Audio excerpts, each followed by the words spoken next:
Next. कृष्णाय वासुदेवाय देवकी नंदनाय च नंद गोप कुमाराय गोविंदाय नमो नमः। हरे कृष्णा। तो सभी का स्वागत है। और अभी हमारी क्लास में एक दो तीन चार पाँच छह लोग आ चुके हैं और बहुत सारे मिसिंग हैं। ठीक है। तो पहला स्कंद जो है, जैसा मुझे प्रभु जी ने अवगत कराया कि आज नाइन्थ श्लोक पढ़ना है, और नाइन्थ श्लोक बड़ा इंपॉर्टेंट श्लोक है। पहला प्रश्न जो है सौनक आदि ऋषि पूछते हैं, तो हम थोड़ा ब्रीफ में पीछे का डिस्कस करके नाइन्थ से ही शुरू करेंगे। तो आप लोगों ने ये बताइए, पहले तीन श्लोक में क्या क्या, पहले श्लोक की क्या, एक कोई पॉइंट बताइए पहले श्लोक में क्या था। पुष्पांजलि माता जी, कुछ भी उससे रिलेटेड आप बोलिए, एक पॉइंट।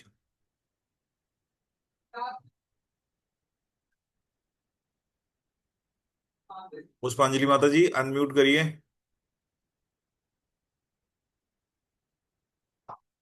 मुझे अब याद नहीं है। नहीं, कुछ नोट्स वगैरह लिखा था कहीं कुछ? नहीं। अच्छा, तो पहले में कौन बताएगा? सुभाषिस प्रभु, क्योंकि पहले ये प्रथम के तीन श्लोक जो है बहुत महत्वपूर्ण हैं। देखिए कितना बड़ा बड़ा अ, तात्पर्य प्रभुपाद ने दिया है। यस प्रभु जी। मेरे को ठीक से याद है कि जो श्री कृष्ण तो अ, हाँ प्रभु जी। वासुदेवाय भगवान जी को पहले याद करते हैं, फिर काम करते हैं। यस यस, बिल्कुल हम्म, सही। सत्यम परम धीमहि, सबसे पहले क्या है? परम सत्य कौन है? ओम नमो भगवते वासुदेवाय। पहले क्या है? वसुदेव पुत्र भगवान कृष्ण जो हैं के बारे में बताते हैं, वो कैसे हैं, उनकी क्वालिटीज बताते हैं। और सत्यम परम सत्य को मैं धीमहि ध्यान करता हूं। फिर दूसरे श्लोक में, दूसरे श्लोक का याद है भाई किसी को? दूसरे श्लोक में क्या था? धर्म प्रोजित कैतवोत्र परमो। अब भागवतम की ग्लोरी बताएगी कि ये भागवतम क्या है। कैतव धर्म इसमें नहीं है, चीटिंग धर्म नहीं है, इसमें शुद्ध भक्ति की बात की गई है दूसरे श्लोक में, है ना? और तीसरे श्लोक में क्या है? तीसरे श्लोक में हम्म निगम कल। निगम कल्पतरोर गलितम फलम शुक मुखात अमृत द्रव्य संयुतम। तो इसमें तीसरे श्लोक में क्या है? आवाहन किया गया था भक्तों से, क्या आओ इसका रस चखो, क्योंकि ये सारे वैदिक वांग्मय, सारे कल वैदिक, अगर पूरे वैदिक लिटरेचर पूरा जो है उसको अगर हम वृक्ष माने, तो ये भागवतम जो है उस वृक्ष का पका हुआ फल है। क्योंकि रस तो हर जगह होता है, वृक्ष के हर पार्ट में रस होता है, लेकिन सबसे ज्यादा रस कहाँ पे होता है? जिसके लिए हम पेड़ की सेवा करते हैं, जिसके लिए हम प्रयास करते हैं, सिंचन करते हैं, किसके लिए? उसके फल को, फल के लिए। और वो भी कैसा फल? बिल्कुल पका हुआ फल। कैसा फल? जिसको तोते ने खा लिया हो। और वैसे भी हम लोग जानते हैं ना, जो तोता का काटा हुआ फल होता है, जो आम होता है, विशेषकर आम वगैरह में जो तोता जिसमें चोंच मार देता है, तो वो बहुत मीठा होता है। उसको भगवान क्वालिटी दे रखे होते हैं कि वो मीठे मीठे आम जो है चूज कर लेता है। देखा है बाग वगैरह, अगर जिसका बगीचा वगैरह हो गांव वाँव में, तो कहते हैं कि तोता का कटा हुआ या गिलहरी का कटा हुआ फल जो है बड़ा मीठा होता है। उसको वो जो है, क्योंकि मीठे को ही गिलहरी या तोता चखते हैं। तो तीसरे श्लोक में आह्वान किया गया है। फिर उसके बाद क्या है? उसके बाद जो है सुखदेव गोस्वामी, जो सॉरी सुद गोस्वामी का प्रेज करते हैं, ग्लोरीज करते हैं उन, वो बैठते हैं उनका अभिवादन करते हैं इस तरीके से। और फिर जो है नाइन्थ से, तो इसको मैं आपके साथ शेयर करता हूं। पहले चैप्टर का जो एक मिनट।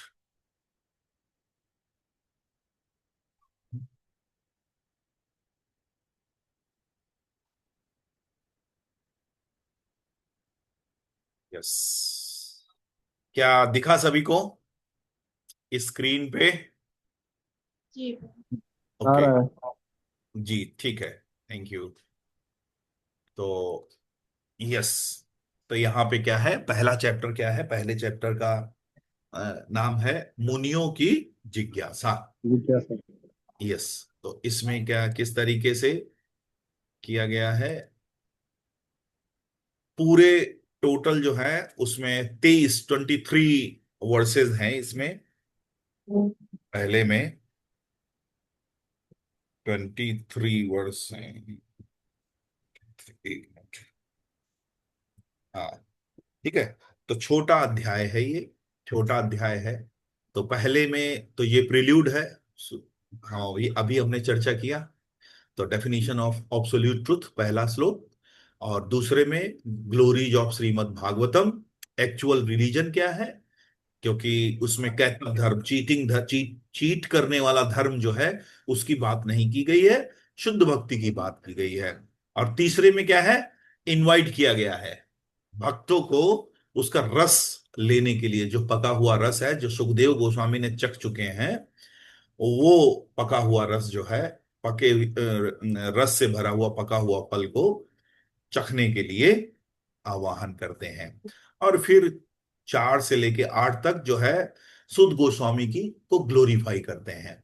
तो ग्लोरीफाई हम श्रोता को, ये देखिए एक वैष्णव एटिकेट है या वैष्णव में ये व्यवस्था है कि हम श्रोता को ग्लोरीफाई करते हैं, क्योंकि श्रोता के लिए जब तक हमको शरणागति या ये विश्वास नहीं होगा, ये विश्वास नहीं होगा कि वो श्रोता जो है हमें भगवान की ग्लोरीज या जो ज्ञान है हमें दे सकता है, तब तक हम श्रवण अच्छी तरीके से नहीं कर पाएंगे। तो ग्लोरीज करने से क्या होता है, ग्लोरीज हम क्यों ग्लोरीफाई करते हैं, बर्थडे में ग्लोरीफाई करते हैं। विशेषकर मैं जब इस्कॉन में आया तो यहाँ पे ये हमने परंपरा देखी, हम ग्लोरीज क्यों करते हैं। ग्लोरीज करने से क्या है, उसके लिए एक प्रेम संबंध स्थापित होता है, उसके लिए आदर का भाव आता है जब हम उसके गुणों को ग्लोरीफाई करते हैं। तो इसीलिए क्या है, यहाँ पे जो सेजेज है वो सुध गोस्वामी को के गुणों को ग्लोरीफाई कर रहे हैं, ठीक है ना, और उनको सीट ऑफर करते हैं, और ये जो है डिस्कशन शुरू होता है। तो अब क्या है, विशेषकर यहाँ पे 6 क्वेश्चन जो हैं पूछे जाएंगे। 6 क्वेश्चन, जैसे भगवत गीता का भी जो प्रारंभ है वो धृतराष्ट्र के प्रश्न से ही भगवत गीता शुरू होती है, और प्रश्न से ही भागवतम शुरू होती है। तो पहले स्कंद में 6 प्रश्न मुनियों द्वारा पूछे जाते हैं, और उन्हीं का उत्तर जो सूत गोस्वामी प्रारंभ करते हैं देना, और उसी का उत्तर देते हुए अंदर कहाँ चले जाते हैं, फिर सुखदेव गोस्वामी और परीक्षित, और फिर उसके अंदर भी स्टोरीज होती हैं, उनके भी क्वेश्चन होते हैं। परीक्षित महाराज सुखदेव गोस्वामी से प्रश्न पूछते हैं, फिर फ्लैशबैक में फ्लैशबैक, और इस तरीके से भागवतम जो है प्रोसीड होता है। और सुखदेव गोस्वामी बताते रहते हैं, परीक्षित महाराज सुनते रहते हैं, ठीक है ना। और फिर से आप बीच में देखेंगे, फिर से क्या है, सुद गोस्वामी और सौनकादि ऋषि फिर से वहां पे आ जाते हैं, फ्लैशबैक से फिर से रियल टाइम में आ जाते हैं, क्योंकि हमने पहले ही ये बात कहा था, ये जो भागवतम है, ये जो भागवतम है ये क्या है, ये नैमिषारण्य की सीडी है, नैमिषारण्य में ये रिकॉर्डिंग हुई, फिर उसके फ्लैशबैक फ्लैशबैक में ये सारी चीजें चलती हैं, ठीक है।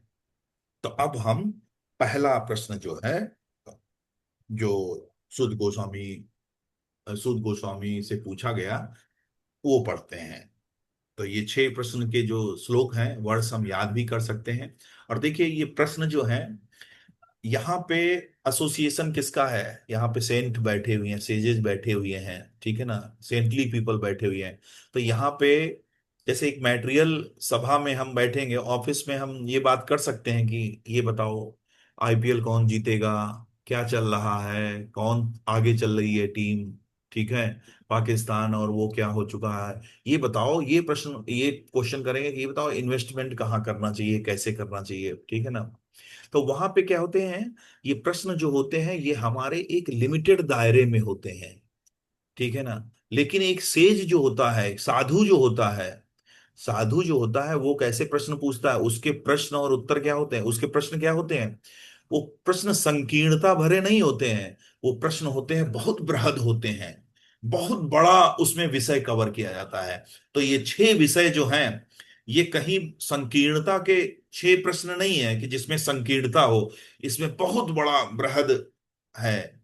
इसमें वसुधैव कुंड कुटुंबकम की बात आ गई, है ना, सबके लिए। तो पहला प्रश्न जो पूछते हैं, बोलते हैं कि जनसाधारण के लिए, जनसाधारण के समग्र एवं परम कल्याण के लिए क्या निश्चय किया है, ये बताइए हमको, ठीक है। तो पढ़ते हैं इसको हम।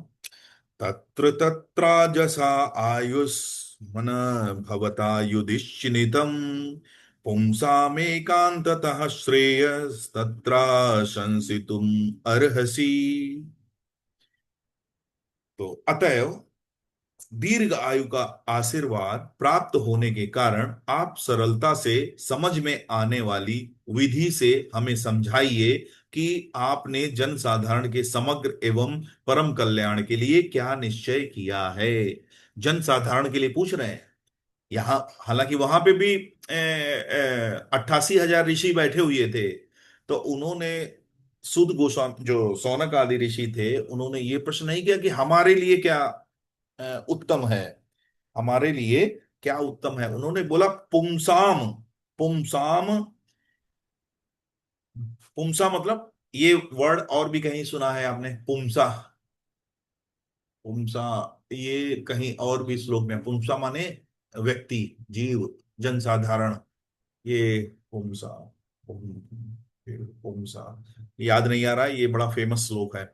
ओके, तो यहाँ पे देखिए क्या प्रश्न है कि आपने जनसाधारण के समग्र एवं परम कल्याण के लिए क्या निश्चय किया है।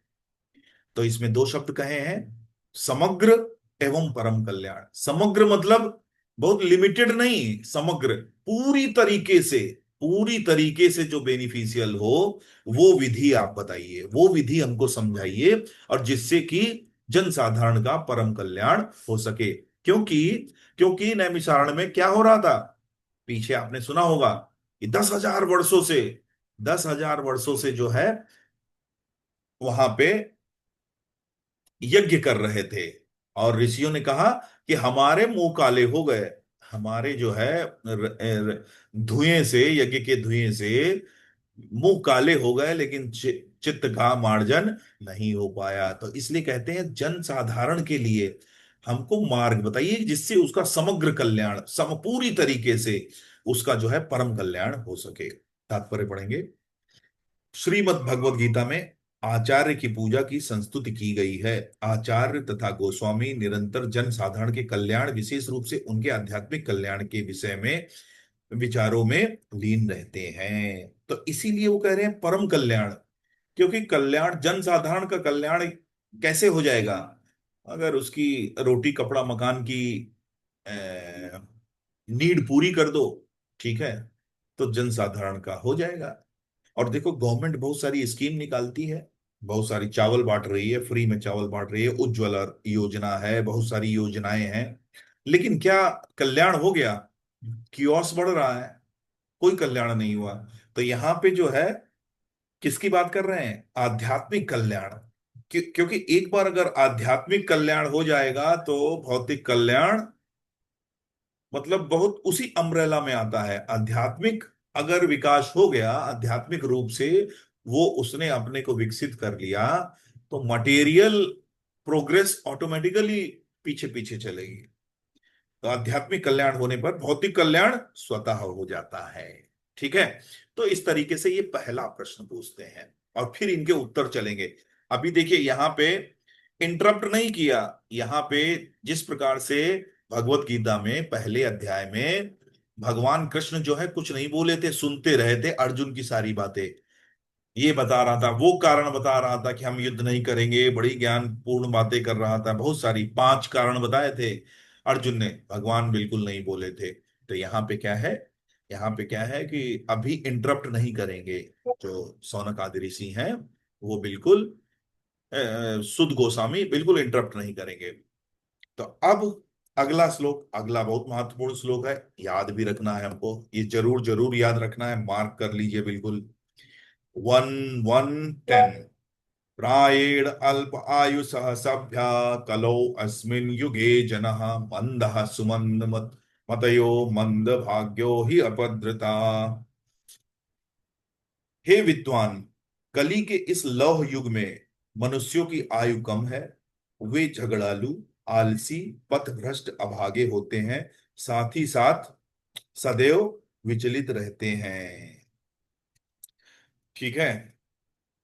तो अब ये पहला प्रश्न पूछते ही, अभी बाकी प्रश्न, प्रश्न तो कंटिन्यूएशन में पूछ सकते थे, ठीक है, लेकिन पहला प्रश्न पूछते ही उन्होंने ये बात क्यों कही? ये बात इसलिए कही कि मतलब जो आंसर दिया जाए वो ये दृष्टि में रखते हुए दिया जाए आंसर, जो हम प्रश्न कर रहे हैं उनका आंसर ये इस, ये रक्त की भाई, ये जिनके लिए आंसर, जिनके लिए जनसाधारण, जो कौन है, कौन जनसाधारण है?